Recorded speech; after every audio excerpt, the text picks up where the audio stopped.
If a picture is worth 1,000 words, then what does that make a video worth? If you work in the digital space as an engineer, UI, UX, customer success, or sales, then you know that every few years, tools emerge that really have the power to transform how we work on a day-to-day basis. And like any good technologist knows, the imperative to adopt and implement the tools that most extend our ability to be effective and efficient oftentimes determines, at least to some extent, our overall professional success. And as many of you know, I work closely with Fortune 500 companies to implement and deploy effective digital strategies, and I take it upon myself to keep you apprised of what I'm seeing in the market as it relates to emerging technologies. As a result, in this video, I'm going to be making a case for why anyone with a hand in digital should be leaning heavily into async video messaging in the coming year, and also why it's actually going to be the early adopters who are rewarded the most. But first, shout out to webex for sponsoring this video.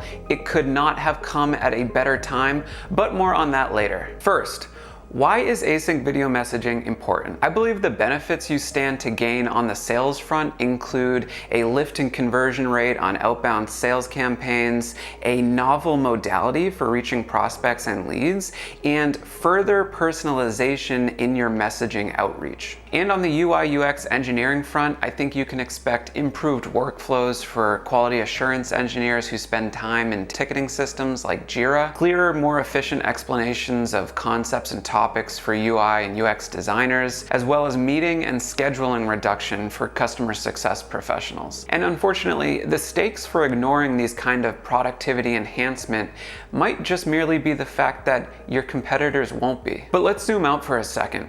What actually is async video messaging? Well, first, the term asynchronous is a programming concept that is highly desirable because it essentially means that a process does not need to wait for a response before proceeding. Real quick, if you're learning something new and interesting, then go ahead and hit that like button so we can get this video out to a wider audience and quite possibly reduce the amount of email that we all need to read. And just as a quick story, the first time I truly understood the power of this concept was back in 2015 when I was working as a developer for a startup called Pen.io. I was based in Boston at the time, and the founder, the CEO of the company who I reported to, was based out of Melbourne, Australia. Now, some might have argued that this 16-hour time zone offset would have been a showstopper or at least hampered our ability to work together, but I disagree. Sure, had we needed to connect synchronously on calls, then it would have been really difficult, but instead, our reliance on asynchronous communication tools actually made this process easy and effective. See, each day I would do my work, and when I woke up the next day, I would find feedback and next steps waiting for me. And my boss would do the same each day as he awoke to find new work to review and triage. We made this time arbitrage our ally. So how can you use this today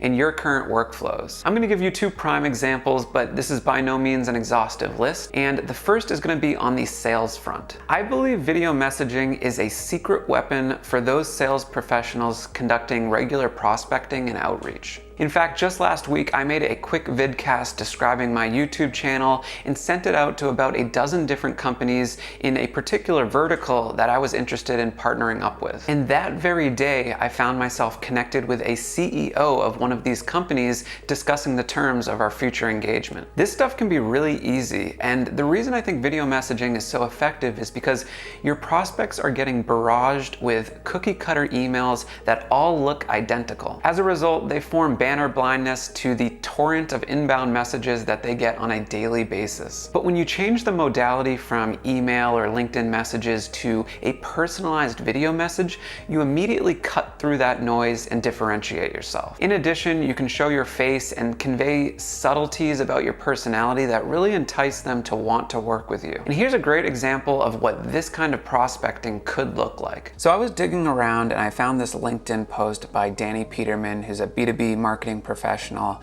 and he wrote a post exclusively talking about the best sales pitch he's ever received. And what you'll notice is the sales pitch was a real-time video. So I'm gonna hop right into this video so you can get an understanding of what this might actually look like using Vidcast. Hey Danny, Charlie here from Superside. So what's nice about this is in the first 3 seconds, you can put a face to the name, you know who you're dealing with, and it just provides that added touch to the video. And Danny, the reason I'm reaching out to you specifically, I've done a ton of research on you guys, is because I see a lot of your YouTube ads, a lot of your Facebook ads. So what he's doing here is he's pulling up his prospect's public Facebook ad page and immediately providing value and essentially diving into an audit. And he's painting a picture of what he would be able to provide his prospect if they were to work together. And this is something you would just not be able to do with regular email. And as you can see, this entire video is only 85 seconds long. So you're keeping it concise, you're keeping it brief, being time efficient, being respectful of your prospect's time,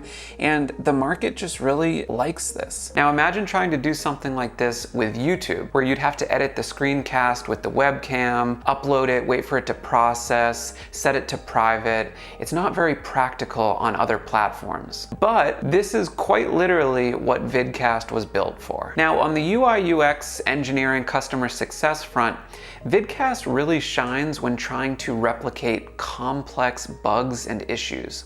Oftentimes, software products do not function as expected, but these steps to reproduce issues can be long, temperamental, and otherwise hard to put into words. I have found that in these cases, a quick video demonstrating the issue goes a long way. And these videos can easily be linked to Salesforce cases and Jira tickets. So here's an example of what that might look like using Vidcast. So what we could do is go ahead and create a Vidcast to help document this issue. So in order to do that, I'm just gonna pop over to vidcast.io and sign into my account. From there, we can go ahead and select new video. And the configuration is super easy. It will automatically detect things like, external microphones. I'm using a Yeti here, so if I go to configuration by clicking this gear icon, I can make sure that my Yeti is selected. Likewise, it'll pick up any sort of webcams or cam links that you have set up. So I'm just going to use the internal camera in my computer. And I'm also going to go ahead and share my screen. I'm going to just share the window of my screen. And we're going to share the AppFlow website because that contains the content that I'm going to want to demonstrate. So I'm just going to go ahead and click share. And this looks good, so I'm just going to go ahead and select start recording. And now I can just pop over to my application, and instead of having to write a lengthy essay around the bug, I can just go ahead and demo it. So for this particular bug, it's in the reviews section, so I just click reviews. And the issue is this carousel here, when I toggle through the different slides, you can see that the right chevron moves to the left each time I click it.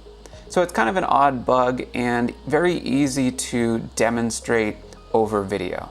So I'll come back over to Vidcast and I'm going to just select stop recording. And as you can see, Vidcast is automatically going to play the video back at 1.2 speed, which is really nice for time saving. So the video looks good. If we need to, we could edit the video. So if I go over to trim, and so I can easily trim the video as needed. So maybe some of the ending content is not necessary. So I'll go ahead and trim that out. I'll save the original video. And then we can throw on a descriptive title. So we'll call this carousel progression styling issue. And from there, we can go ahead and disseminate this link to our broader teams. It will be set as public, but if we need to lock this down to our company, we can easily do that. We can just click restricted, and then we can say, hey, only allow users who have an AppFlow email. So I'll do @appflow.com. we will apply that rule, and now only internal colleagues of mine are going to be able to view this video. And we can just copy this link, and from there we can just go ahead and add this to Salesforce or Jira tickets and really help our engineers quickly understand and digest the nature of the defect. Anyways, if you have creative uses for these solutions, then go ahead and leave them in the comments. I am by no means the arbiter of how to use these technologies, but simply giving you one YouTuber's point of view. But if you are looking to stay apprised of the latest around emerging technology, then consider hitting that subscribe button so that you stay in the loop. And as always, if you need extra help, then hit the link in the description below and we can connect one-on-one, or better yet, send me a vidcast. Thanks.